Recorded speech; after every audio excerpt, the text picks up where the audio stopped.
Hello, and welcome to episode number 9 of Boutique Talk. My name is Jake Boston, otherwise known as Steelbook Obsessed on all your major social media platforms.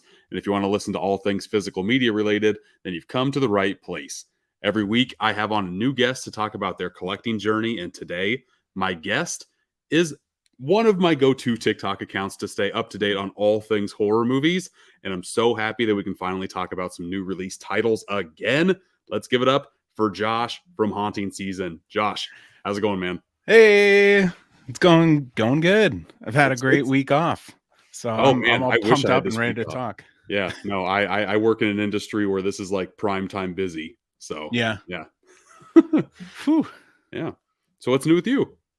Well, like you mentioned, I just saw Thanksgiving. I think that is the hit of the week, if not the year, which we'll get Ooh, into. yeah, because we Yeah, talked about watching it, but I don't know your thoughts yet. So I'm very excited to yeah, hear. Yeah.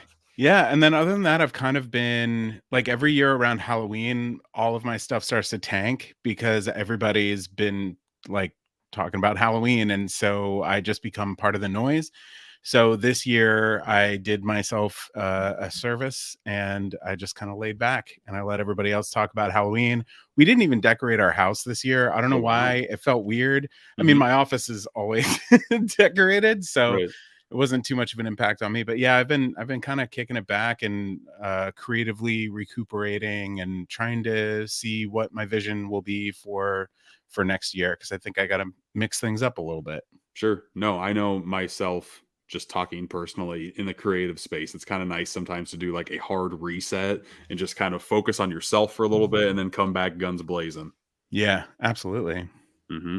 Well, I'm excited to hear your thoughts on Thanksgiving. I haven't heard your thoughts on like a lot of new stuff in a while because of the strikes that have been happening. So, is that part Yeah. of the reason why you took some time off a little bit?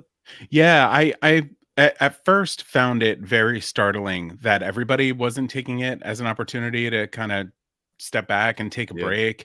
And the more I thought about it, some people are getting their livelihood through TikTok and through influencing, and Right. people have to support their families. So there was zero judgment there, but I'm lucky enough that I have a career. I don't do any of the social media stuff for money.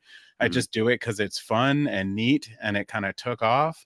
And so I was in a position where I could just, yeah, not really have to worry about too much. And I had earlier this year, I went sober, and part of that energy that came out of that, I just like made 100 videos, and Hmm. I just didn't know where to put that energy. So I made like 100 videos, and I've just been slowly churning those out and kicking my feet up. Sure. No, whenever you go through a big life change, you're just like, okay, how does this affect every part of my life? And I never think of like content creation and how it affects it.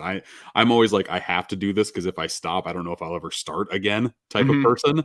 So yeah, a big change like that, plus everything else that happened this year. Yeah, I can't wait to see what you do when you actually kind of like step back into the limelight a little bit, Josh. Yeah, and I'll give you some hints at the end here too. Oh, nice. Very, very cool. But on Boutique Talk, the show you're on right now, we like to talk about the collecting phase of everything. And I am just kind of curious how you got started loving physical media and collecting it and how that journey kind of went. Yeah, I grew up collecting physical media. My parents always had VHS tapes, and it was a lot of Disney, but we also had Ninja Turtles. We also had some of the other bigger hits. Those are really the only ones that mattered to me. Ninja Turtles was like, oh, I don't even know if that tape plays anymore. We played it so often, and I guess the trigger for me was to start collecting personally. My mom made a friend and took me over to her townhouse, and she didn't have any kids. And she was like, "Well, but I have a DVD player in the basement." And I was like, "What's that?" So I went down there. I think it was like, I must have been like 14 or 15. DVDs are relatively new, especially a home system was very, very new. And one of the only DVDs she had was The Matrix. Hmm. And I put that on and it absolutely blew my mind. It changed everything for me. And so I knew immediately I needed a DVD player and I needed The Matrix. And Sure. that's what started everything. That's really when I started headfirst diving into film. And like every time I would get an allowance or when I started my first job at a restaurant, I would take my money and I would go to FYE in the mall and search the used bin and just like spend all my money and come home with giant bags full of stuff.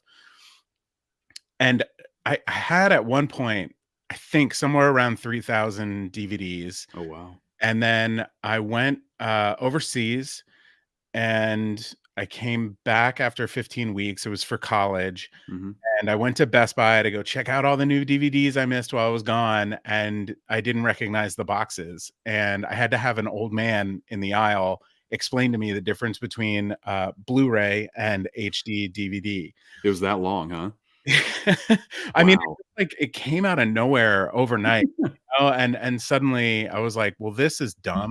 Like, I spent so much money on all my stuff. Yeah. Still kept collecting, but I kept collecting DVDs. I didn't really get into Blu-rays till much later. And then I was living in New York, and part of living in New York City is like, you just, something happens every year, and you end up having to move every 9 months instead of like every couple of years. Hmm. I got tired of moving my collection, and I donated everything except for my horror and my kids movies, because the kids movies are like always the most expensive. I donated everything else to DVDs for the troops to send stuff overseas, Oh, because very nice. they just get a bunch of garbage, and my friend started a nonprofit to kind of curate what goes over to each station, so they don't get like 9 copies of Bridget Jones's Diary. Right. And so I didn't collect for a long time. I just had my tiny little horror collection. And then recently during the pandemic, my wife and I have always been thrifters, but I didn't really think about it until I started doing all the social media stuff. And I saw Hmm. his collection. I saw your collection. You're one of the first few people I followed that Oh, collect really? social media. Yeah, you and B Star Cinema. Sure. And yeah, I was like, all right, yeah, I'm gonna collect, but I'm not gonna collect the expensive stuff. I'm just gonna go to the thrift store and see what I can find. And it has been a journey. Right. I love going thrifting. I'm just cheap by heart. Like that's how my Yeah. family grew up. It's in my veins.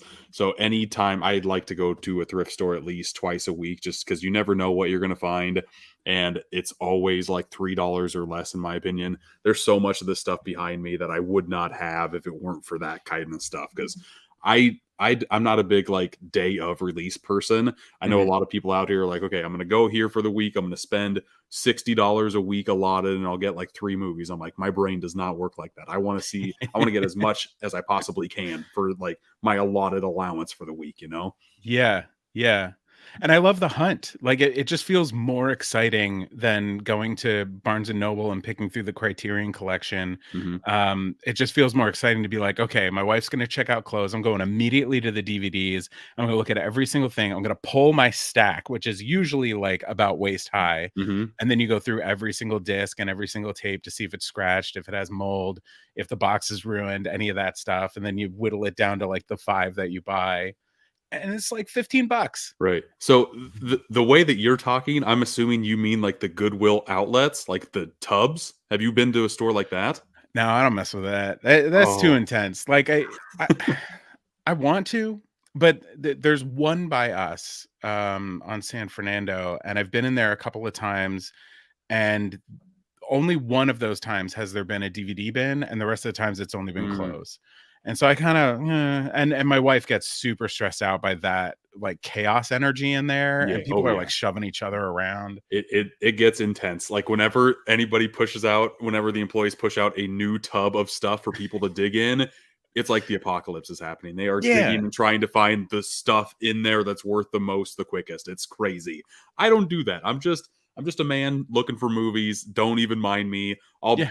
I like doing that stuff because it's the only place where you can buy physical media by the pound. Like it's absolutely nuts. Like if it's a DVD, it's by the pound. If it's a VHS, they're like it's a quarter. Like please take this because I don't know Yeah. what to do with it. So there's one Goodwill outlet relatively close to me, and they have an entire tub that's full of VHS tapes. Like they don't even. Sometimes there's some in like the majority of them, but a lot of the time there's just one tub by the window, like when you're checking out, and it. Honest to God, it's got like 500 tapes in it. It's Well, awesome, and they change that's every time the I go there. That's the other thing, is I live in Los Angeles, Yeah, so, things are so picked over. When we do our big, thrifting weekends, we'll drive out to the Redlands, we'll drive, 2, 3 hours outside of LA just to get stuff that hasn't been picked over by everybody. It's really, really hard on the average weekday to pop into a Goodwill and find more than one thing that you wanna take home. sure. But that being said, sometimes you hit the jackpot. Hmm.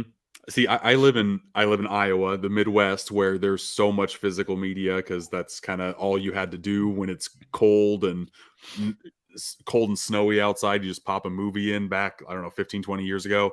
Now a lot of people are streaming, they're getting rid of their physical media. So I go to as many thrift stores as I possibly can when I'm driving around just because I'll go to that section, check for 5 minutes, and then come out if I don't see anything. And more often than not, I find something that I'm like, oh, okay, I'll pick this up for $3 because I don't have it yet. And that's how I kind of build a bulky collection, I guess. One of my favorite thrifting trips ever, 2 years ago for Halloween, we went up to my cousin's place in Minneapolis, and I filled half of my extra large suitcase with VHS tapes, Right. and part of that was my Alien Ooh, collection, we got some show and tell. Very which I nice. got for 15 bucks Hmm. in this gorgeous reflective case with Very the alien cool. on the back that you'll never see. Yeah. Uh, but yeah, I this and then just I don't know, maybe like 40 other tapes and only a few DVDs. But we walked into this one store and I couldn't believe my eye. I was like, no one has taken this stuff. It's like $4 a tape, Right. and in Los Angeles for something nice, people want, especially at the conventions and stuff, they want upwards of 15, $25, that sort of thing. Hmm. But yeah, anytime I can find something for that cheap, but a bin full of 25 sensors, I can't. Right. See, I just because of my location, I have never paid more than $5 for a tape. Doesn't matter what it is, and I have some good ones in there. Like I will pick up a $5 tape at half price books. They're the ones that are usually the most expensive in my area. If it's a title that I'm like really I've never seen before, and I'll probably never come across again, that type of deal. Okay. And I've got a stack of goodies to show off too. I don't know if we just want to like jump into that right now or not, because I don't know about you. You showed off that set. I've seen the tapes before. I've never seen the box like that. That alien on the back there, how it was all chromed out, that looked amazing. Yeah, it's pretty cool detail. And I will say, so I had a couple copies of Aliens, Hmm. and one copy of the special edition, which is this one. I dropped the tape from Mm, this collection out of the back of my Jeep, and it just so happened that it was the one that I had a duplicate of, and so I just nice. swapped out the tape. Yep. But that was heartbreaking. That was like anytime I buy, I'm a videographer. Anytime I buy myself a new camera, there's always one drop like within the first couple of weeks where you're Sure. just like, why do I own stuff? Why do I Hmm. See, I used to do video crew stuff in college, and I loved doing it, but it was so cumbersome. Like Mhm. there's so much stuff you have to like plug in and make sure it's all working. And if one little thing is not, your entire day is ruined. It's too much for me. Like there's too much setup for me. I love doing it, but I don't know. More I more just put kudos to on you. when we get to a hotel. I travel a lot internationally, and we'll get to the hotel. We'll have a whole day, and I'll just spend the full day setting up the two cameras and making sure everything's right, and just watching movies. It's a lot of Sure. work. Absolutely. So when you say I don't know if you want to talk about this or not. I didn't plan on it, but what kind of stuff do you shoot as a videographer?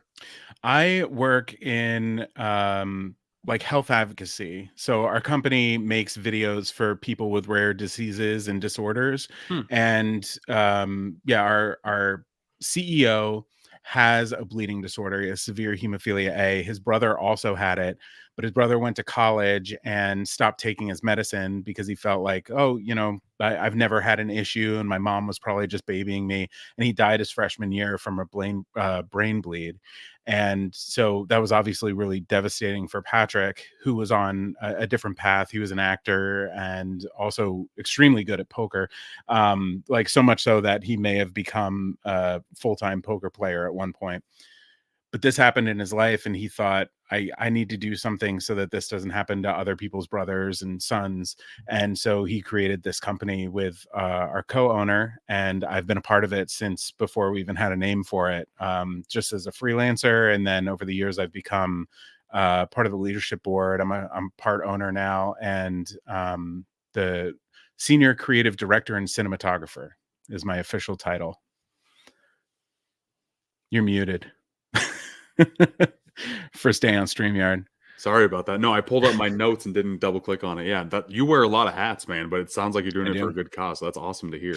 Yeah, and like I mentioned at the beginning, it's nice to have that security. I love what I do and I get fulfillment out of what I do. And so all of this social media stuff, even though I do, it affects my mental health at times because I get so involved in it, but Yeah. it's all for fun. And though I would love to, and I'm working towards making my own horror movies one day, and my company supports that and wants to help me grow in that direction. If it doesn't happen, it's like, I've got a career that I love, Yeah. so it's not a huge deal. I'm really lucky in that way.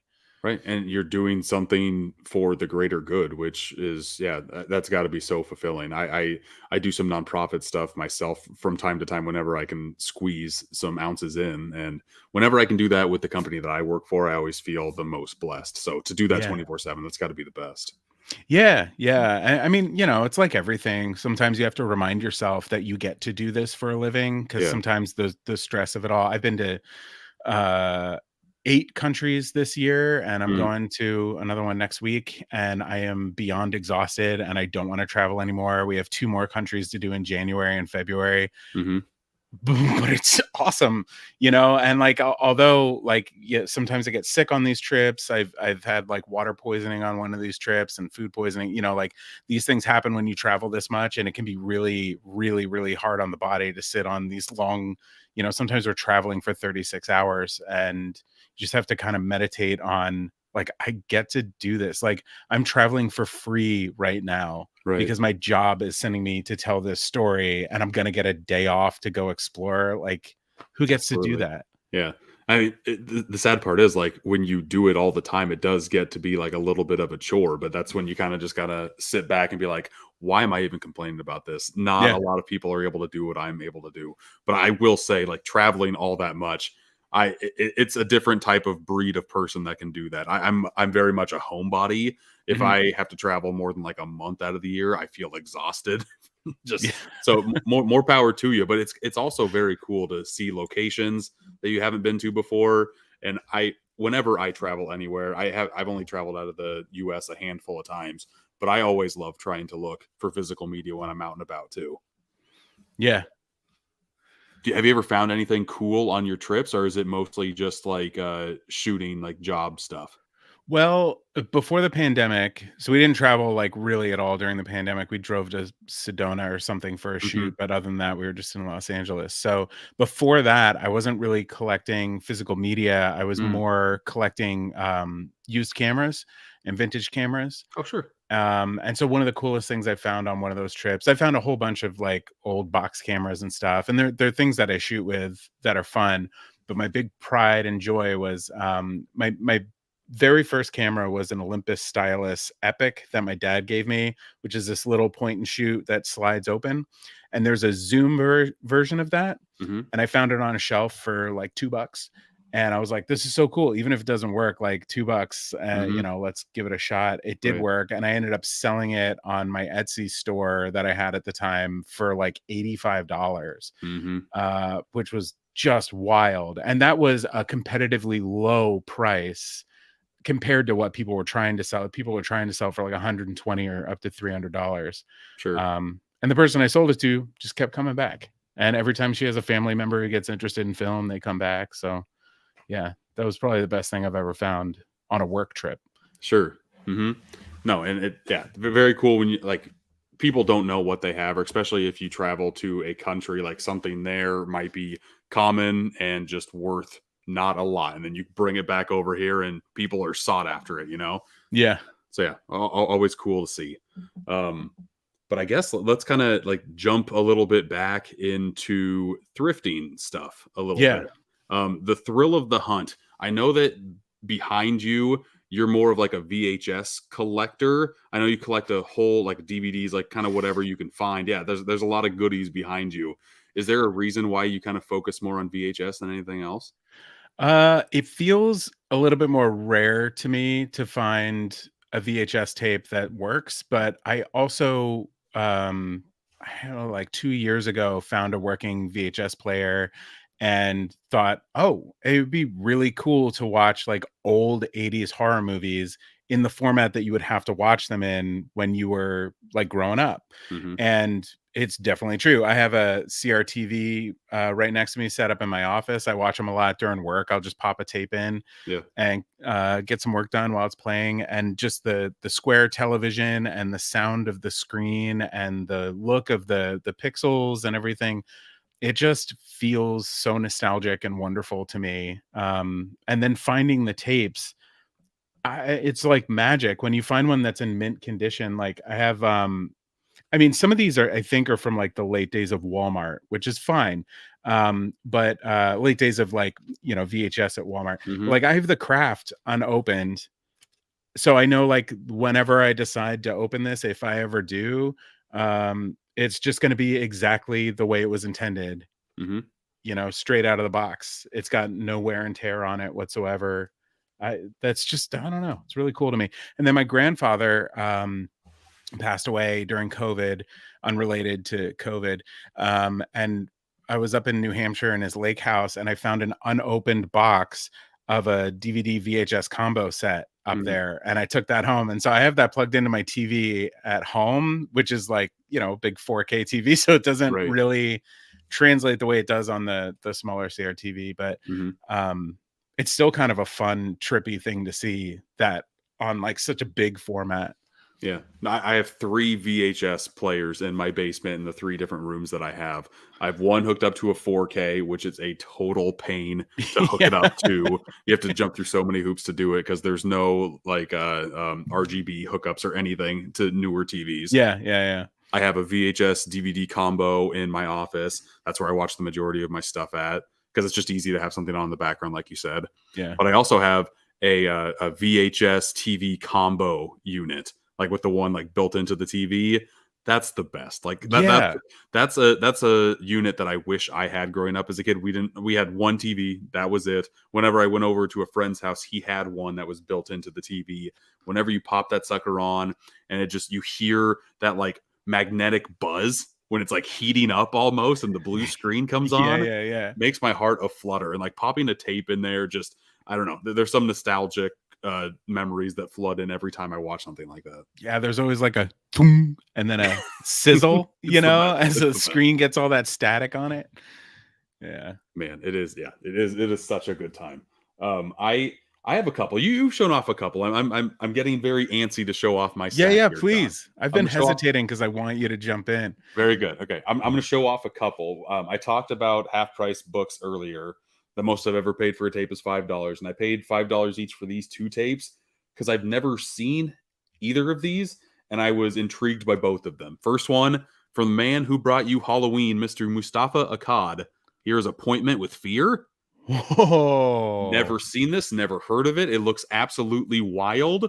Looked it up on Letterboxd. It's terrible, but I will watch it one of these days because I am very fascinated with whatever the heck this is. Just looks very, very cool. Show another one because you just jogged my memory that I have something that I didn't pull, but I can't for the life of me Yeah. remember what it's called. No, I got one more that I found at Half Price Books, and the main reason why I got this, number one, it's for the cast. It had Christopher Lee, Peter Cushing, and Donald Sutherland, but the artwork on it is what really intrigued me. And for $5, I'm like, I gotta get this. It's Dr. Terror's House of Horrors. This thing Oh, just looks amazing. And it's kind of an anthology series of sorts. And I watched a lot of those this past October. I didn't get around to this one, but I will watch this sometime early next year once I get through like all the yeah. Christmas stuff I got to watch. Yeah. Yeah, yeah, yeah. Where is that? The people listening, he's looking through his collection in the background to found see. it. Oh, he found it. He's very excited. He hopped Okay. out of his chair to get it. So that same trip that I went up to Minneapolis and I filled half of my suitcase. Yeah. I probably got 80% of what was in the suitcase for like $50. I'd Mhm. say that was probably maximum, including that $15 set for Alien. But then I spent $25 on this Ooh. because I had never heard of it before. No. And it didn't have much, but it had just let me read you the first couple sentences here. Yeah. Thousands of years ago, in the time of the dinosaurs, an evil brother and sister betray their witch doctor mother and pay the price. Cursed by their mother to an eternity of deaths, The siblings can stay alive only by feasting on the flesh of human beings. There we go. It's called Curse of the Living Dead, folks. Yes, and actually we went on a deep dive because we couldn't find it on IMDb. We couldn't find it anywhere on the internet. Yeah. This is actually a false title released only in the US, and there were probably, I think, like 5 or 6 variants of the title that they released. The actual film is called Don't Go Near the Park at Night. I don't know if the at night part's there, but it's like Don't Go Near the Park or Don't Go in the Park. Okay. And it was banned on the Video Nasties. Nice. And so this is like a secret tape that made its way over to the US. And I've never heard of it. Yeah, I've never heard of either of those titles. You said you have watched it or haven't? I have watched it. Okay. And it was made by a 17-year-old. And there's like an exploding van in it at one point. It starts out and first of all, you never see the dinosaurs. I don't know what that is about. Probably it sounds badass, Josh. Probably because humans weren't alive at the time of the dinosaurs. But what starts out is kind of your typical like witchy, like prehistoric almost, like everything kind of is taking place in a cave, and the mother like curses the children and they've got to eat raw flesh. That all makes sense. But by that last 30 minutes, they're shooting lasers out of their eyes and like all kinds of bizarreness. It is something I'll never watch alone again because it was absolutely terrible, but I would watch it with a room full of people because that would just be magic. Just looking at it and hearing what the plot is about, I don't know if you're into boutique labels, but that sounds like something that Vinegar Syndrome would release in a heartbeat. My goodness. Yeah. Man. I don't have anything that gnarly to show off. I have a couple random titles, but I don't have fun stories like collecting them like that was. One thing that I like to find that I found a couple times are like demo tapes from the VHS days, like screener tapes that movie rental stores would get in from the studios to be like, hey, don't you want to buy a bunch of these to show to your customers? I found both of these in one go at Goodwill, and I was very excited. I got one for the Mighty Ducks. Like it touts how much the box office was, which is a whopping $48 million. And it's just, it sells the movie on the VHS cover artwork. I love that tagline. Watch all the fun. Yeah. Yes. They're very excited about this. But Stephen, how will they know it's fun? We'll just put it right on the front. It got an incredible 98% cinema score, an A rating. Wow. So look at that. So yeah, a full-length screener of that. And then I love this one just because of the cover artwork itself. If you've seen the movie, you know it's Mallrats.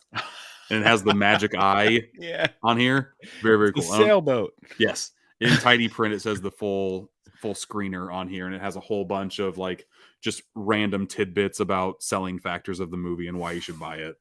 Oh yeah. And on the tape here, it has Mallrats as 2 words, not one. Mallrats. Yes, they were just throwing everything in. Just sell it. Yeah, it doesn't matter if it's spelled right. Just go. Oh, okay. If we're talking weird, odd stuff, so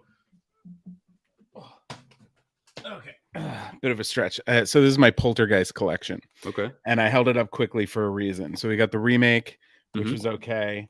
I have this cool the DVD edition that came out that was a book. Very nice. Yeah, the digibooks. Yeah, those packagings are really fun. I love that. It makes me so happy to see it. So this is the only time I've ever bought something on eBay. And it was all 3 of these because they're some of my favorite movies ever. And it just felt like I just felt incomplete without having them on VHS. Sure. So I spent, I don't think they were much. I think they were like maybe $13 each, which I was surprised by, but they got the nice, beautiful artwork from the classic movies. But then I was at this shop called Be Kind Rewind or Be Kind Video up in Burbank. And I came across Poltergeist The Legacy. What is that? I've never heard of it before. No. It's got to be a direct-to-video thing, right? Yeah, and then it says, it's here, the sequel you've been waiting for. It technically is a part of, I guess it's canon. Yeah. Although I've never heard, so I haven't watched it yet. But that makes me curious how many Poltergeist movies there actually are. I'm very Very intrigued by that. I have a couple Poltergeist things. I think they're like right out of reach though, because of course they are. But a couple steelbooks for it. Like that's my main thing is steelbook artwork. Right. Oh yeah, I have a couple steel books that I pulled. I only have 3, but I like them. Do I have 3? Do I have 2? I have 3. And I I love believe steelbooks. So any you have to show off, I'm all in. yeah. This I one yes. I believe was thrifted.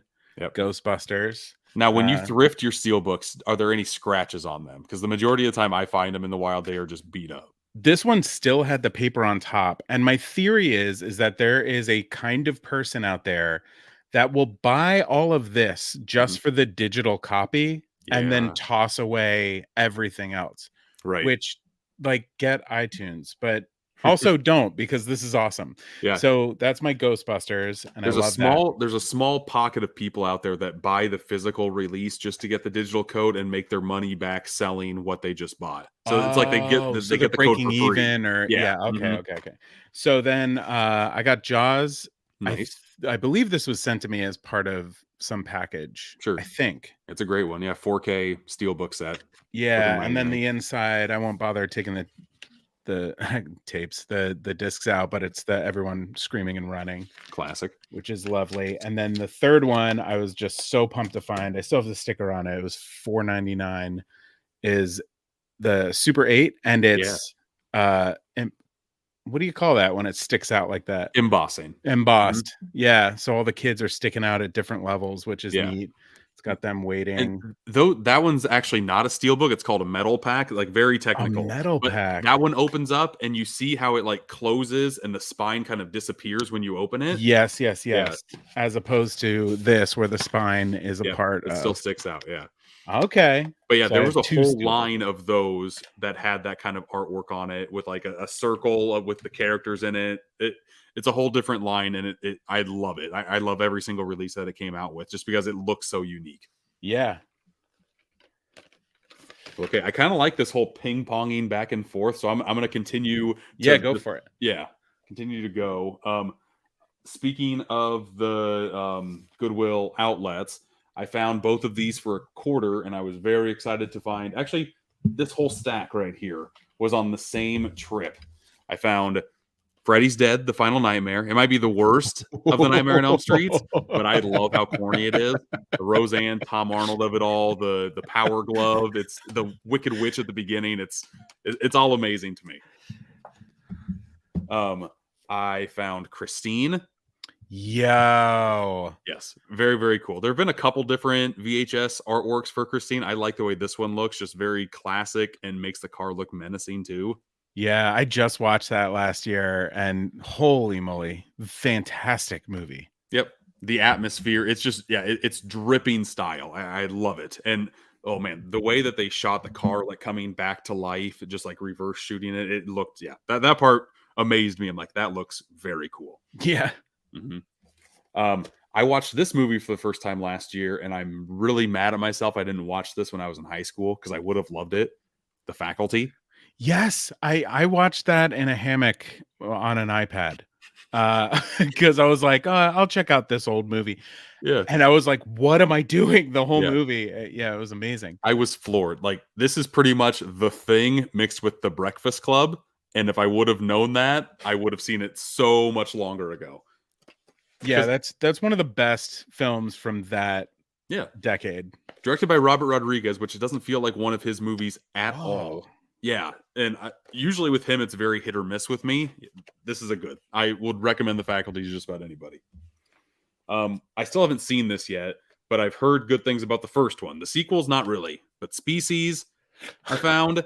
Love this. I have Species on VHS, and I haven't watched it yet either. I remember as a kid thinking it was like untouchable, like it was like too sexy. Yes, exactly. Yeah. Like there are a few movies where I remember walking in the video store with my dad, and he would just kind of like tilt me the other way, like, "Oh, you can't look at that, son." Striptease. Yes, Striptease was one. This was one. God, Barbed Wire was one. Just absolutely.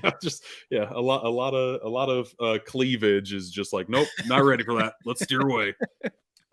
And then I also haven't seen this one either, but the artwork was so awesome. I haven't heard anybody talk about Them. Sci-fi classic Them. With the giant ants? Yeah. Yeah, I watched that in high school on Turner Classic Movies. Hmm, And I turned it on. I don't know at what point in the movie, but it was early because I watched a lot of it. And I was just glued to the screen. It's a great film. It's really good. sure. No, that's good to hear. I'm really bad at actually forcing myself and watching movies from like the 30s through 50s. Same. Yeah, I need to get better at that because one of my favorite movies of all time is Modern Times, Charlie Chaplin. I was Mm. forced to watch that in a film theory class in college. And even though I loved it, I haven't watched any more Chaplin movies, and I know that I would enjoy the majority of them. I need to get in that mindset of like either a silent film or a black and white film. It just takes a lot of energy for me, and I don't Yeah, know why that or is. a subtitled film. Yeah, Yeah, yeah, yeah. but See, almost always, I never regret it. That's a terrible sentence, but no, you know what I mean? no, it just takes more energy than your random movie, which is Yeah, terrible to say because the majority of the time I either watch a subtitled film or a black and white film, I enjoy it. It's just like, yeah. man, yeah, I always beat myself up for not watching them sooner than what I do, but it's my own fault too, you know? I finally just watched Squid Game. Oh, sure. Yeah, Mhm. like, everyone went wild about it, and I was like, subtitles." I just watched it. I'm like, "Has anyone heard of this? It's amazing." Right. So dumb. Yeah. Same thing, I just watched Dracula for the first time.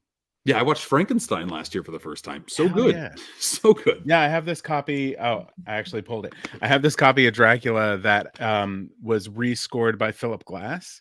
Hmm. And so the score is really wonderful, but also the acting. I find myself, when was this? So 30s, 1931. Hmm. So practically the 20s. Yeah. Um, and some of the acting in it, like his familiar, especially you wouldn't know it's the 30s. It just feels like good acting, Right. which sounds dumb to say, but you expect when you watch a movie from the 30s to be like, oh boy, sir, but like there's some really cool stuff going on in this movie. Yeah. I've only seen a couple of the Universal monster movies, and those I like, but a month ago I watched Abbott and Costello meet Frankenstein because I thought I would like the slapstick comedy and stuff.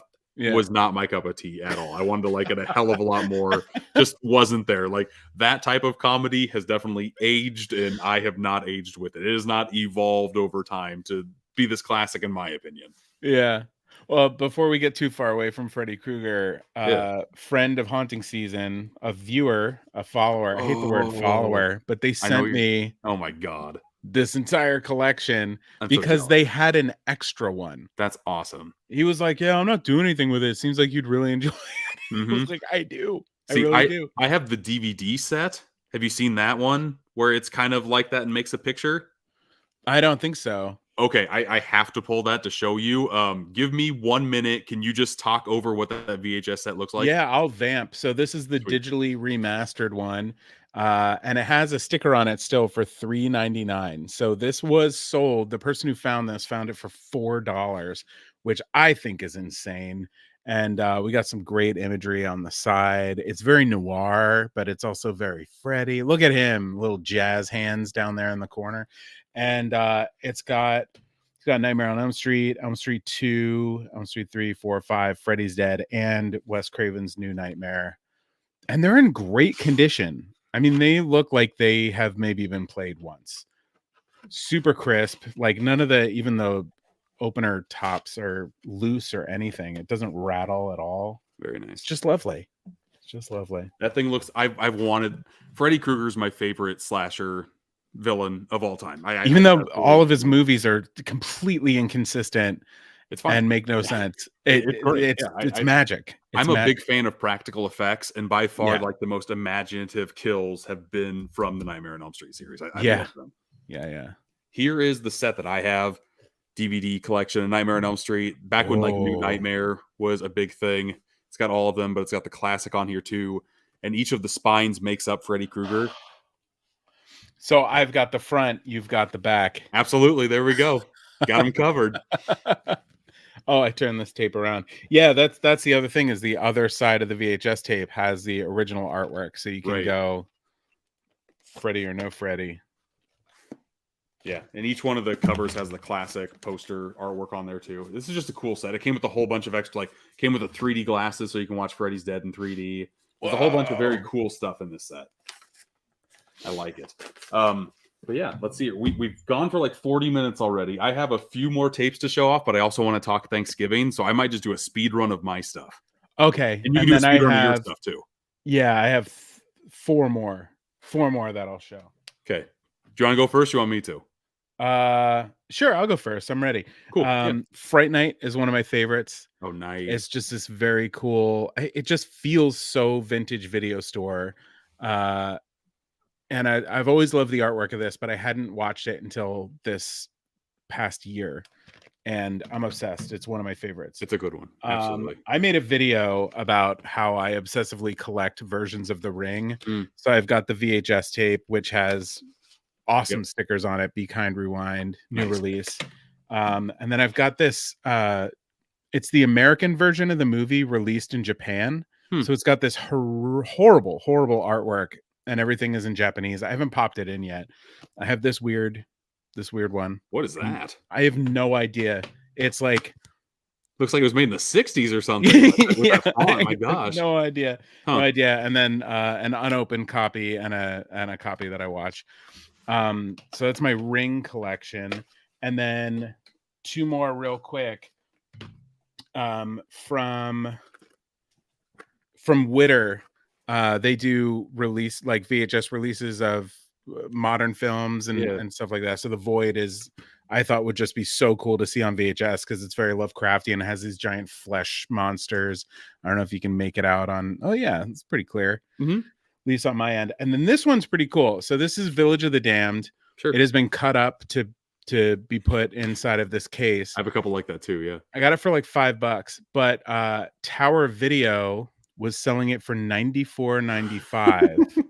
90 crazy. I believe because when VHS tapes first became available to rent, they didn't want people to buy them and keep them in their home. They wanted to keep the movie industry alive. And so they would price them at like $100 or more so that the average human would not buy the VHS tape. So I think this is priced for a video store to purchase and then rent out, which is a really neat thing. I'm really glad I didn't collect in the early 90s. I didn't have any. Yeah, I was way too young to do that. But yeah, I would have went broke quick. That's for dang sure. You showed off a newer video. I have one that I just grabbed here because I still have it on display. I had a Terrifier on VHS.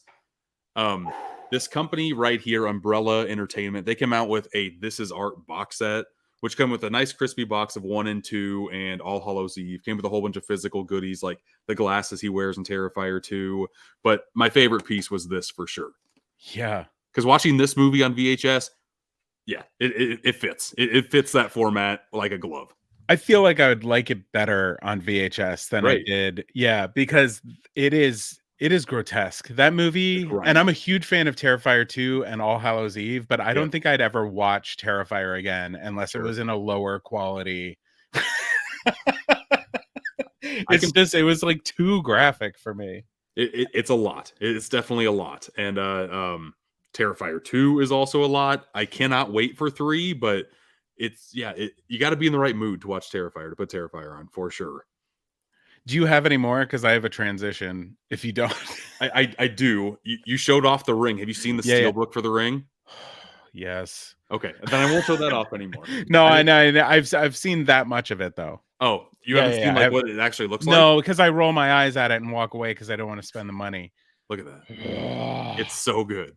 It's pixelated. Yes, it's very staticky, like a TV would be. Yeah, it looks like it's blurred, like it's censored right now. It's phenomenal. Yes, very good. Yeah, don't mean to persuade you. I'm gonna find it in the wild one day. No, I'm gonna find it in the wild one day for like $8. Yeah.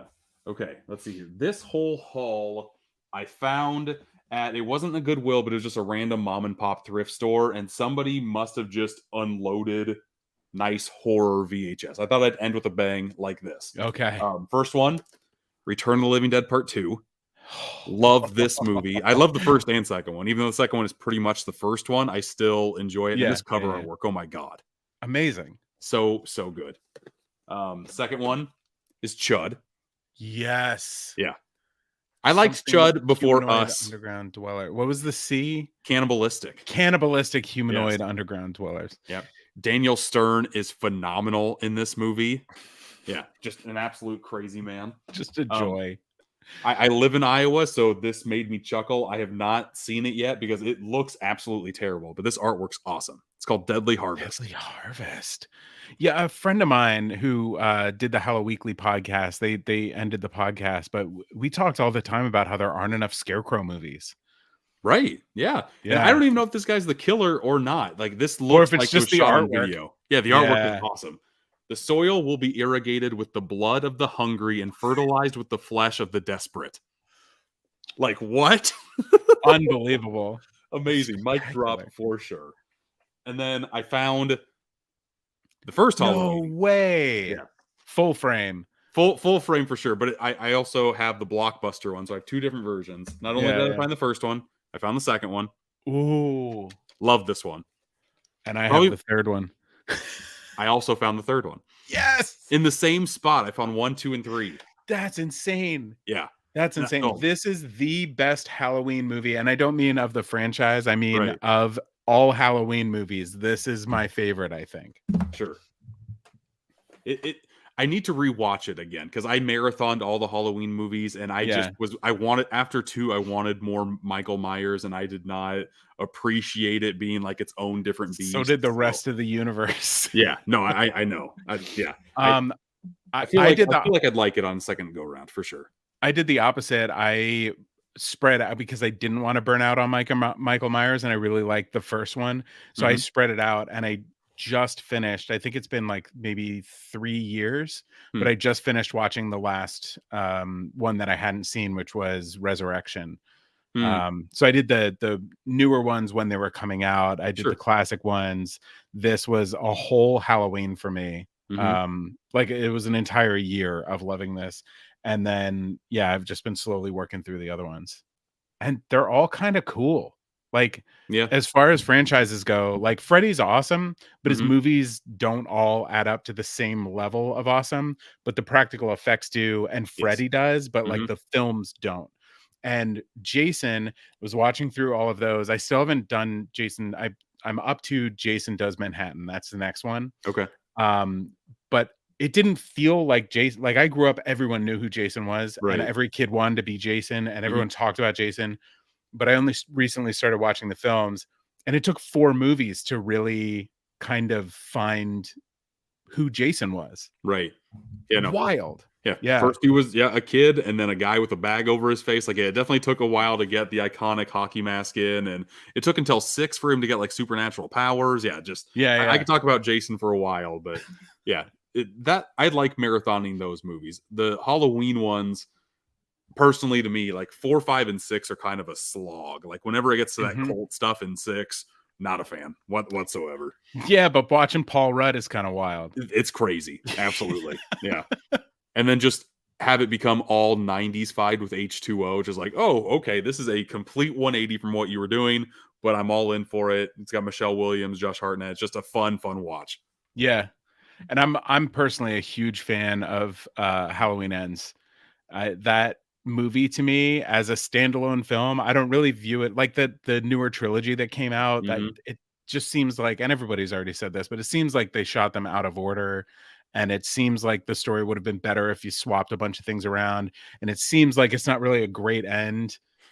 But if you look at it as just a Michael Myers movie, it kind of fucking rules. If you don't mind me dropping one F-bomb, because they can do that, I think, on PG-13. Absolutely. But it kind of rules. Like, it's a brand new kind of storytelling. It took you from the beginning of the movie. It just like took your breath away with like this horrible event that happens. And the way it was shot, I don't know, everything about it. I loved it. And I feel like I'm one of like 5 people who did.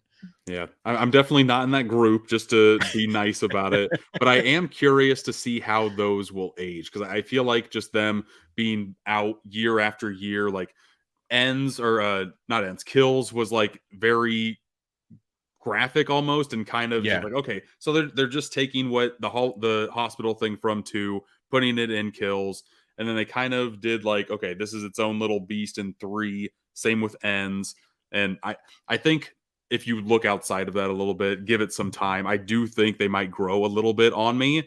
But yeah, I was not a fan when I watched it. I streamed both of those. I watched the first one in theaters. The next two, I'm like, I'm okay if I see these on Peacock in the comfort of my own home. I think movies I think they perform better opening weekend with a packed house full of like drunk teenagers.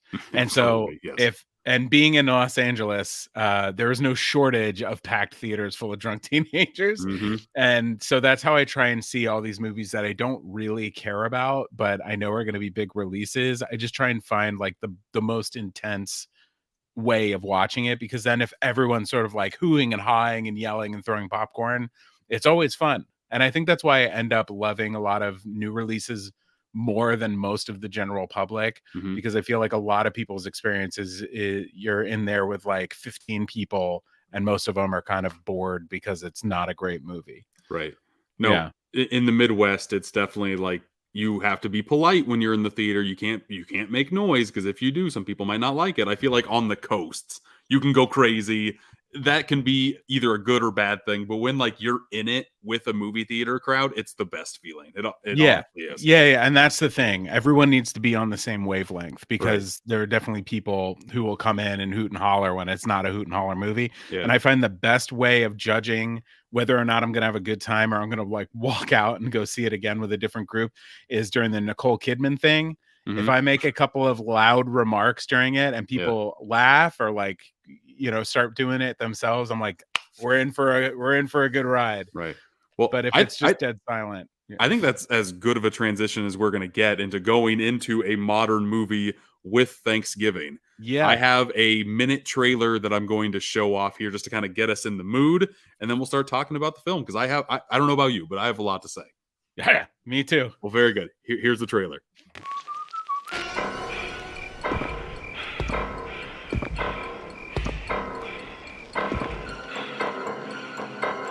This holiday season, prepare to have the stuffing scared out of you.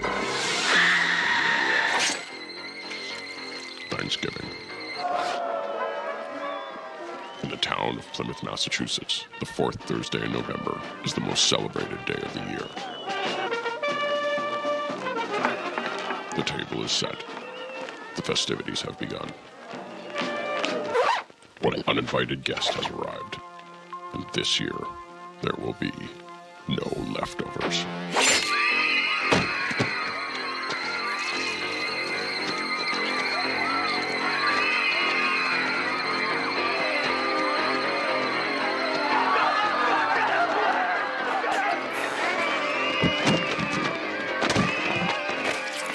Thanksgiving.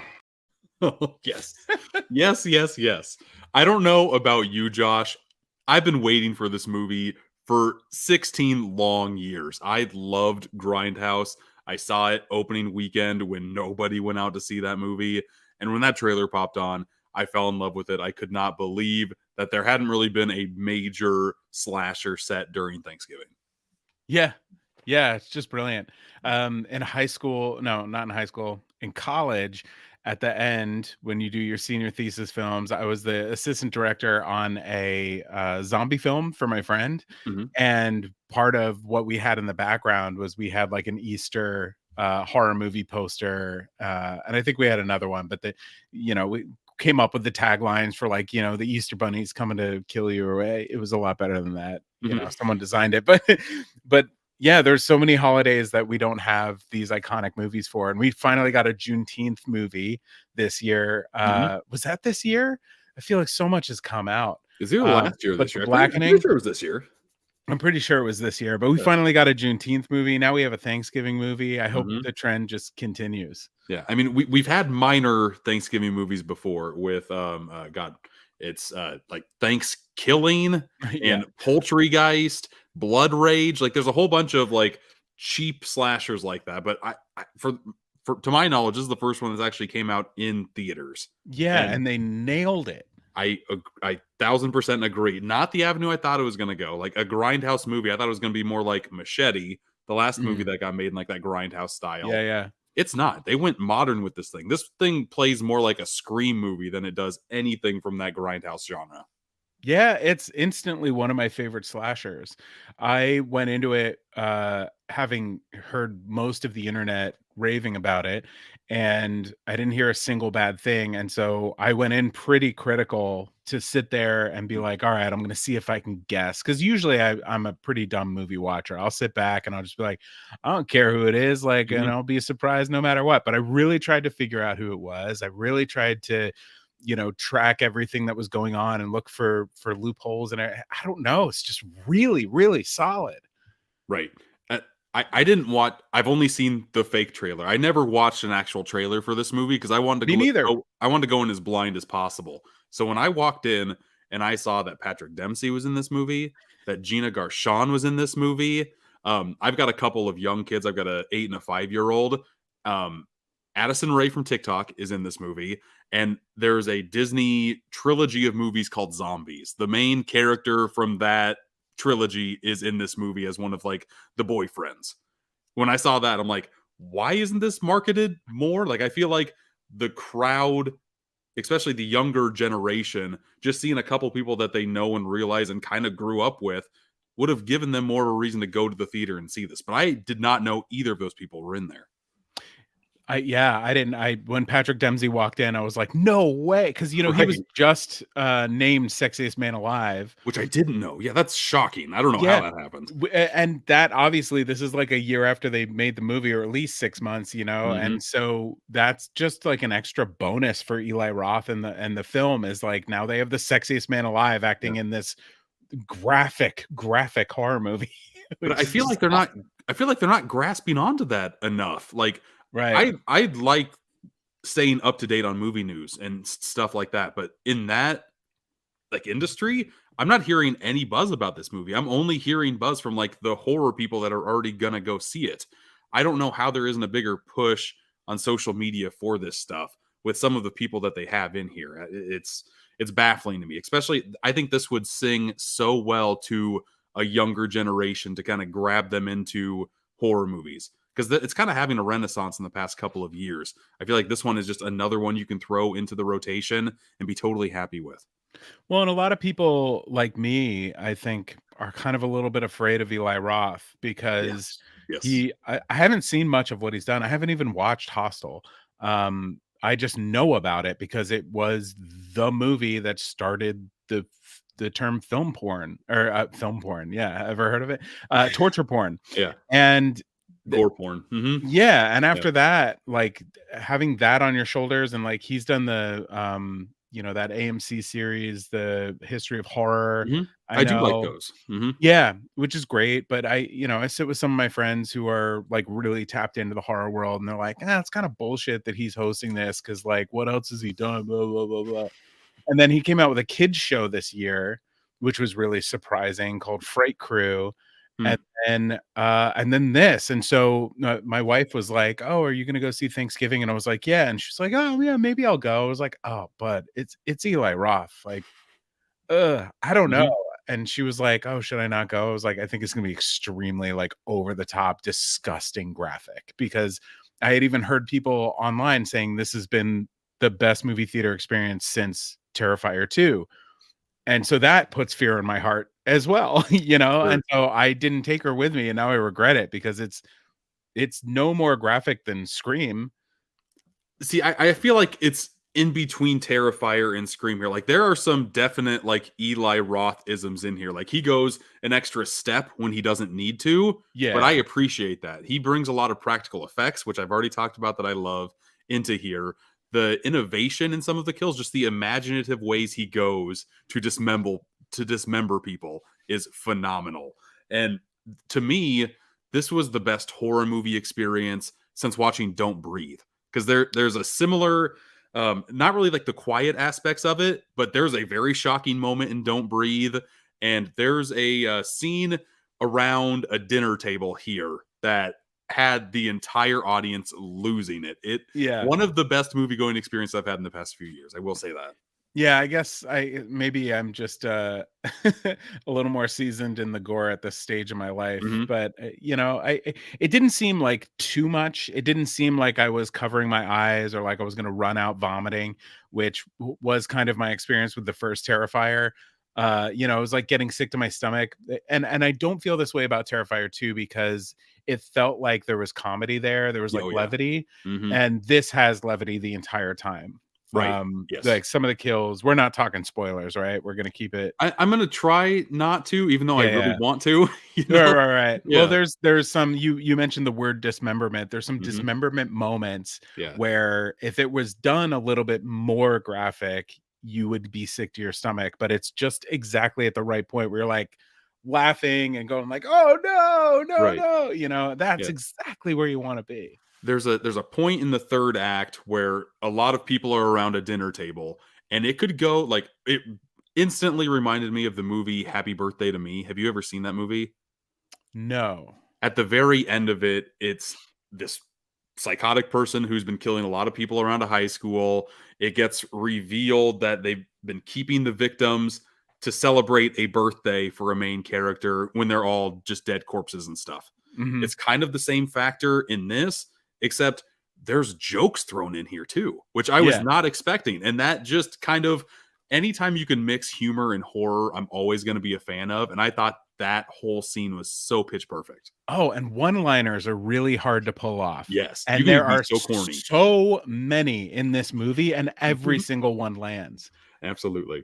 Like out of all the things that was taken from that Grindhouse trailer, there were so many like cheesy dad joke one-liners like white meat, dark meat, all will be carved and like that kind of stuff. Yeah, And yeah. it's still played in here, but within the world that it's made, like it's just you can't help but laugh at it just because it is super corny and everything else going on here is kind of like dipped in serious overtones. Like it takes itself Yeah. seriously, but the jokes help kind of gravitate everything. I don't know. It's a weird mix, but somehow it works. We talked about it in theater school where I went to school for musical theater, and we I know, surprising.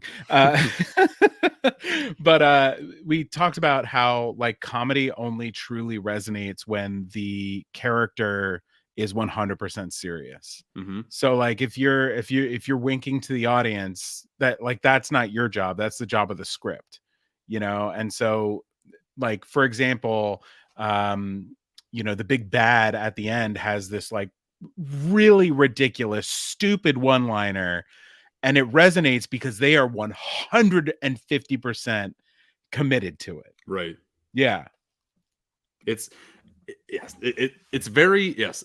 I think you get the tone of what the movie's trying to do within the first 30 minutes because finally there's been a horror movie that has shown the horrors of Black Friday. And Yes. just the madness that that commercialism of a holiday has turned into. And you're either in or out at that moment, I think. 'Cause Yeah. up until then, it's been pretty straightforward, but then it gets zany. Like it gets cartoonishly zany with the amount of craziness that's happening. Personally, I was all in for it, even though I was like, okay, where is this movie going here? Like it was a very teeter-totter effect for me. But I just totally fell into the I love this, and I never got off. Yeah. I the casting was so good throughout. Talked a bit about some of the big ones, but the dad with the mustache, Yes. I Mhm. don't know what that actor's name is. I recognized him, but I don't know from what. He's been But in he's and you said you haven't seen this, but the only thing I know him from is Hostel. Like, he's, like, one of the main bad Oh, guys in really? Hostel. Yeah. Got Mhm. it. I mean, like maybe I've seen him in a random TV Oh, show, Burn you know. Notice. That's what it is. Oh, maybe. Yeah. I don't know. Mhm. I've never seen Or that either. Suits or Burn Notice, one of the 2. I Yeah, know a USA show. but he's someone who just being on screen is funny. Mhm. And then he opens his mouth and then he's even funnier. Yes. And I had that same experience when we watched Cocaine Bear. uh did you see that one? I did. Mhm. Yeah, the police officer, the kind of older black gentleman who, I don't know, there's just something about him, like anytime you see him, I just started laughing hysterically. Right. And I think it's because they're not playing a caricature of what they could be. Like both of those actors could very easily play an over the top caricature of Mhm. these characters, but they Mhm. play them so close to the chest and so personal, and so almost like they don't even, like the actor doesn't even know he's in a movie. They're just like capturing him in the wild. It feels like, I don't know, both of those actors have blown me away this year. I found his mustache hilarious. It was doing a lot of Oh. heavy lifting for me. Oh my god, pitch perfect mustache on that guy. Yeah, I wish I could have a mustache like that. I Yeah, don't know what I look like with only a mustache, but not no, that. no, the beard is good. I would not lose the Yeah. beard for sure, Josh. Now my wife Um, would leave me. She makes threats all the time. oh Jesus. I used to have a long beard like that, and I had it for a couple of years. I'm like, this is enough. Let's just chop it off. It's a lot to maintain. Very Yeah. beard tangent. Sorry. Yeah. Well, yeah, well, and I'm also bald, so I feel like if I don't have the facial hair, I kind of just look like a turtle. So Well, yeah, you're rocking the look now, Josh. So yeah, thank you. whatever you got, keep it. It's working. What's also working for me is the slasher that is John Carver. Number one, name, pitch perfect. Yep. Number two, The Mask. It just seems like a flimsy thing. Like they're literally giving it out in diners in this movie, but yet putting it on so menacing. Yeah, yeah. There's a scene that they show the parade in this goof trailer Hmm. from Grindhouse, and they have the parade as a part of it. And there are many people wearing the mask, and every time you see someone wearing the mask, you get this hit to your chest of like, and which is exactly what you want to feel in those moments because you're trying to figure out at this point in the movie, like who is the pilgrim, who is John Carpenter, John. Who is John Carpenter, Jake? He just wants to play video games. Okay, leave him alone, Yeah. man. But yeah, John, you could mess up a pilgrim serial killer very easily, and the way that they did it, like there's even a person in this movie that dresses up as like a very caricature-ish pilgrim for the parade. I'm glad they did not go that route. I'm glad that they Yeah. went the route that they did. I don't know, the mask to me is so menacing, and I know that Eli Roth, he said he's wanted to make this ever since he made the Grindhouse trailer. He made this after pre-production, after filming was done for his next movie that's coming out, Borderlands. I don't know if you knew that that's coming out with a movie. I just heard today when I was Yeah. walking out of the theater with my buddy, he told me about it, and which is very exciting. Yes, Very, Jack very Black exciting. is Claptrap, which is all I need. Like that's totally fine with me. But both movies are made by Sony, and he pretty much got the okay from Sony because they thought he did a good job on Borderlands. So I don't know. I have faith in that movie, and I'm very happy he had the opportunity to make this one. The budget for this one is only $15 million. I feel like he stretched that buck a lot. This Yeah. one made, I think, $10 million opening weekend last weekend, and it still has all of Thanksgiving to go right now. So I'm hoping that it makes enough money for this movie to kind of garner a sequel, because I think there's still a lot to be had with this franchise. I really do. Yeah, definitely. I could sense a sequel needed after watching it because they do wrap things up kind of nicely, but they leave it enough where it could happen, but it also could be taken on by a different character or a Correct. Yeah. totally different situation. And yeah, it just very cool. And I think I lost my train of thought. That's all good. It could totally be another person, which it like the Scream element of everything. I would even like, I don't know what you could do to parody Thanksgiving again in order to garner another movie set around Thanksgiving. But I would like it if like this type of movie would bounce around to different holidays and just do like, I don't think I've ever seen an Easter slasher, like just kind of Yeah. jumping around and doing slasher movies on holidays that hasn't been made. I think that would be a great way to franchise a movie. Yeah, yeah. I the other thing I was gonna say, I remembered another Eli Roth movie that I recently watched a couple of weeks ago called Haunt. People have told me to watch that for a long time. It's a low budget indie film where a bunch of teenagers go into a haunt. Yes, and there's two movies by the name Haunt, or maybe even more, and it's that one. Yeah. Because I've started to watch the other one multiple times and been like, this can't be it. This is not it. But yeah, the mask work in that is Yeah. brilliant too. So I feel like that's where he kind of pulled some of that from. This one, a Ronin Flicks release, very very cool. Produced by Eli Roth, directed by the people who made 65 and who wrote A Quiet Place. Two guys from Iowa, so that's why I have this movie. Yeah, but yeah, the mask work on here, I agree. He might have like gotten some tidbits from this movie, his making of this, helping produce it to go in here. I could totally see that. See, the producing thing, I'm disappointed because this is the second time that's happened to me, Yeah. where on, my box of I can't reach it, but of The Sacrament, Mhm. which is, Ty West, Hmm.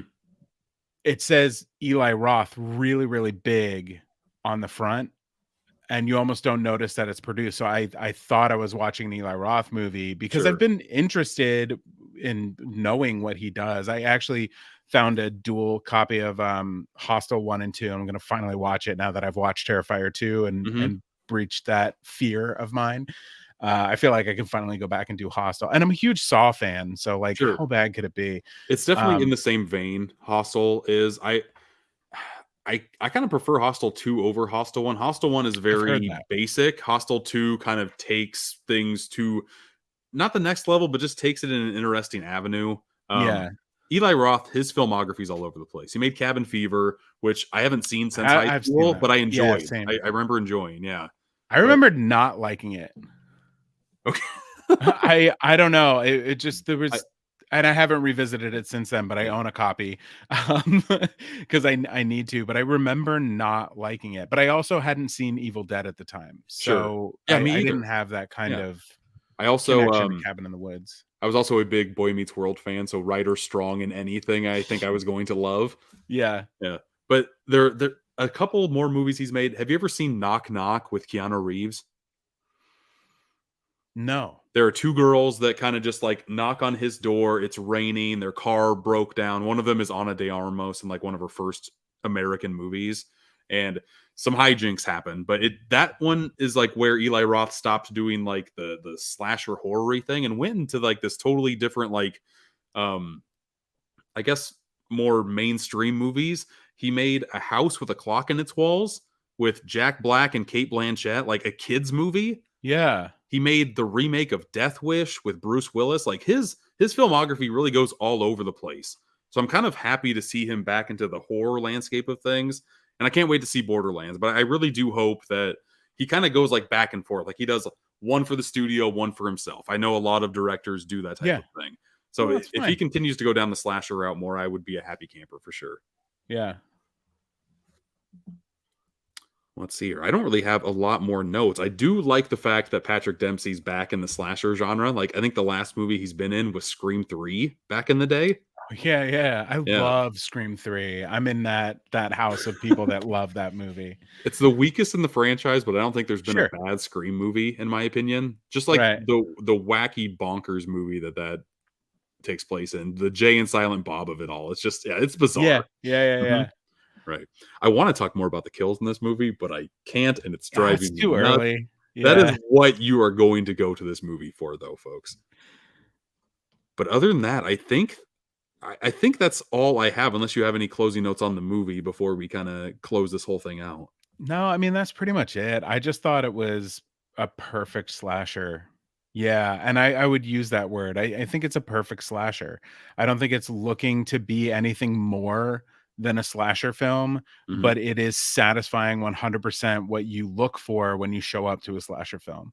I thought the characters were, well developed, and some of Mhm. them were, as stupid as they're supposed to be, and you watch, you almost want to scream at the screen like, no, no, don't do that, you idiot, which is like, that's all iconic slasher stuff, Right. and they just nailed it. Yeah. I love the fact that there has been a horror renaissance of sorts. Really, ever since COVID started, there's been like a big uptick in the popularity of the genre again. And this year alone, we got a new Scream. I think those two complement each other quite a bit. I enjoyed this movie ever since Grindhouse came on Blu-ray. I have watched the trailer for Thanksgiving every Thanksgiving, and I'm going to do that this year. But I think after this year's over, I'm just going to watch the movie because I Yeah, enjoyed it that much. I've been thinking about it ever since I saw it 5 days ago, and I just cannot wait to see some of these kills again, just because they were so. Some of them were very funny, some of them were very terrifying, and that is like the perfect blend that I want in my movie. So I hope more things are in the pipeline for Eli Roth in this genre because I had a blast with this thing. yeah. Let's see here. I will go through a few comments since we are recording this live. Let's see here. Film Kid just got done with a stream. With Thanksgiving being released today, we may have found the brother of Ghostface. Maybe, possibly. Yes, I like that. Let's see. You watched Baby Driver and Bullet Train today. That's a very good double feature right there, man. Considering it's a slasher film, you lads, Thanksgiving and Scream in my movie language are like siblings. I think we kind of talked a little bit about that. They're very similar, the two, which I don't know if that's what Eli Roth planned on, but like I got a lot of like those 90s vibes with this movie with that one. And I know what you did last summer. Just, yeah, those vibes are all over that movie. And I had a very, very good time. Jake and Josh. Yep. You came over here from TikTok. Very cool. Good to see you, 1 Minute Critic. Does anybody have Alf VHS tapes? I do not. I have Alf on DVD. I do not have VHS of him, though. No, I did see that they just put out, I think it was NECA, but at they have stuff at Target right now for Alf. Yeah. When I'm watching a horror movie, what's the biggest red flag in the genre? I don't know if I really have any of the it. black character dying first. I think that is a trope that we still see happening is non-white characters dying in stupid ways and in ways that are unnecessary. And Sure. yeah, it's time to level up and have some like three-dimensional characters that aren't white who survive or become heroes. And We're getting more of it. Yeah, I feel like that doesn't happen as often anymore, which is nice. And a movie that came out this year that I've been wanting to see that I haven't yet is The Blackening. I feel like they touch on a lot of those tropes. It's and, yeah. very good. Is I it? think it Okay. might be. I think it's in my top 3 favorite comedy horror movies of all time. I was Really? exhausted from laughing at the end of that. Oh, that makes Yeah. okay. Best Buy has the Blu-ray on sale for Black Friday for $10. So I think I'm going to pick it up there just to have it and blind watch it because it intrigues me quite a bit for sure. Yeah, don't watch the trailer. Sure. They use a lot of the jokes in the trailer, but surprisingly, they don't use all of them, which is nice. But That's yeah, good. still better to go in blind. Mm-hmm. What are your 4 favorite films? Do you use Letterboxd? I do. I don't know what they're listed as on there. It kind of changes. But if we're talking just films, because this is more of a film podcast than a horror podcast, that's exciting to me. The Ring is in my top. I don't have a ranking for them, but The Ring, Teenage Mutant Ninja Turtles, 1990. What am I going to say today? Signs. M. Night Shyamalan's Signs. I think my that's favorite a perfect for film. sure. Yeah. And then it's 4. The Thing. Yeah, another horror one. And if I had to pick a 5th, the Darjeeling Limited really did it for me.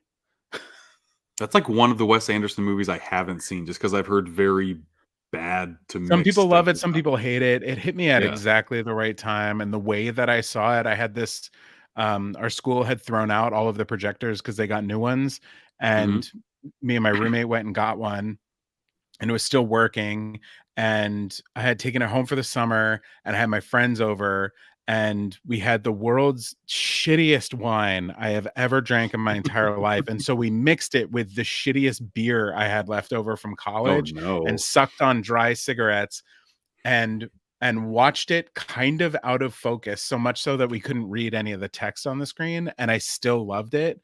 And to this day, I go back to it over and over and over again. And the comedy of it and the way it's designed and like that whole movie, it just means something different to me, I guess.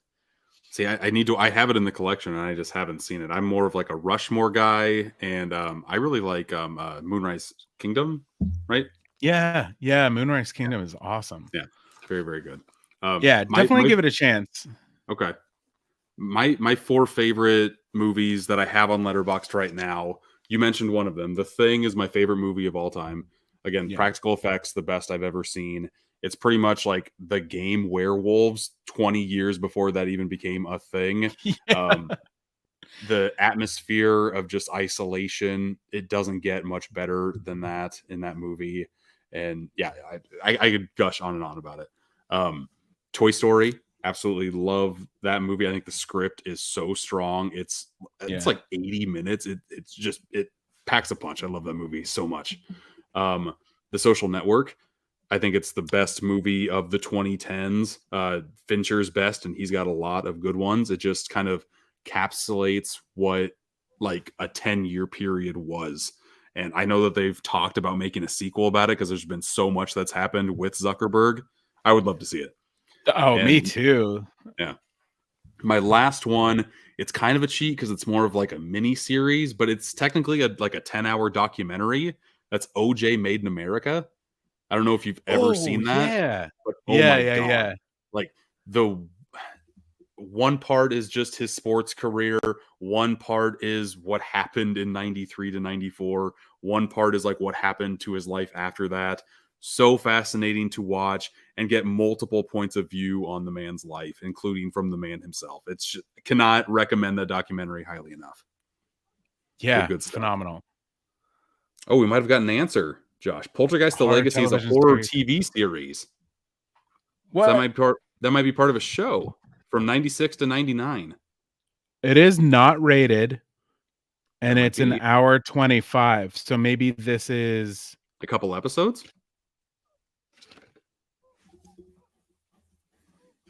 the Poltergeist saga continues for a terrifying supernatural thriller that will hurtle you.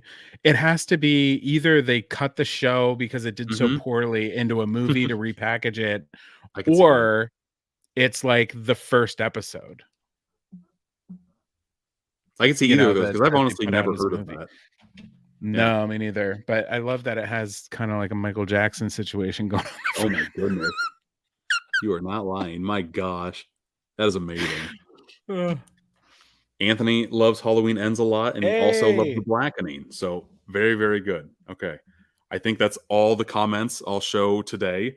Thank you very much, Josh, for coming on. I greatly appreciate it. I've been a fan of yours ever since I started TikTok in 2020, one of the first film accounts that I ever watched. And honestly, whenever you have something, whenever there's a new horror movie out, I come to your page first just to get your 2 cents because even if we don't align too much, you're always so positive on everything. And I love that in this community specifically. So whenever I can just like get a nice pouring out of sunshine for a movie that is either good or bad, I'll always want to hear your 2 cents on it. Oh, I really appreciate that. And that makes me excited to get back into things, when the time comes.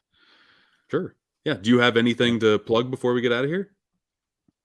No, I don't know. I've been doing some stuff on YouTube. I've been experimenting more with long form content again. That's really where I started back in 2013 with Haunting Season, and it's somewhere I really, really desperately want to get back to is telling scary stories, original scary stories, making short films, that sort of thing. Right now, I've been kind of vlogging because I've just needed a way to get out some of my creativity while I'm figuring all this stuff out. But I've also been going back through some of the paranormal investigations I've been on back in, I think, like 2014, 2015, that I've really never looked at. And I'm putting out longer episodes kind of reflecting on that time and what was happening in those investigations, which has been really nice and kind of fun and therapeutic. And it feels like I have something to do with that footage finally, other than just sitting on a hard drive.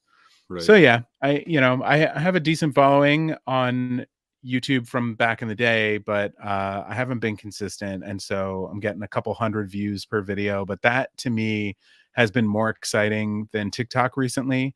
Because it just feels like the landscape has totally changed and I'm just ready to kind of get back to what I am as an artist, which is a storyteller. I'll always love sharing my love of movies and talking about new releases, but that is very much like way over here to like the end goal of my creative self. Yeah. I could honestly talk to you for another hour and a half about how TikTok has changed. And I don't think it's for the better, whether it be like the shop stuff or there's so much live content there now. And that's just not really what I go there for. I am getting a lot of love from doing this podcast, actually like interviewing people, to my YouTube stuff to where I can kind of have more of like longer form content here. Yeah, from what it sounds like, we're both kind of on the same page there. And just whatever way, the main thing that I use TikTok for is to get little tidbits of creativity out of my brain and pump them as quickly as possible. Like there is some enjoyment Yeah. in that. It's just I feel like the app has changed so much. Yeah. Yeah. Mhm. I won't even get into it, but I think if Right. we want to do this again, I would love Yes. to get into it. Yeah. Absolutely. Yeah. No, I would love to have you back on a year or two down the road because yeah, I would love to see how the app changes even more. And I feel like we had a good discussion here. I enjoyed talking with you, and I would love to pick your brain again sometime. Absolutely. Anytime. Sweet.